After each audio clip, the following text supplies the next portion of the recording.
রাধারমণ গোস্বামীজিউর রথ পৌঁছালো বাজারে ছড়াই। ভক্তদের মধ্যে বাঁধভাঙা উচ্ছ্বাস।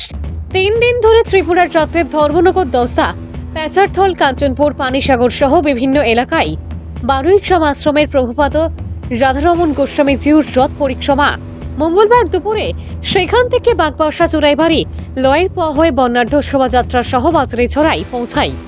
ভক্তরা শঙ্খধ্বনি, উলুধ্বনি, কাঁসর ঘণ্টা বাজিয়ে প্রভু সুসজ্জিত রথকে বরণ করেন। এরপর বিশাল শোভাযাত্রা বের হয়। এই শোভাযাত্রাটি বাজারে ছড়া কালাছড়া পরিক্রমা করে শ্রী শ্রী রাধারমণ সেবাশ্রমে ফিরে আসে।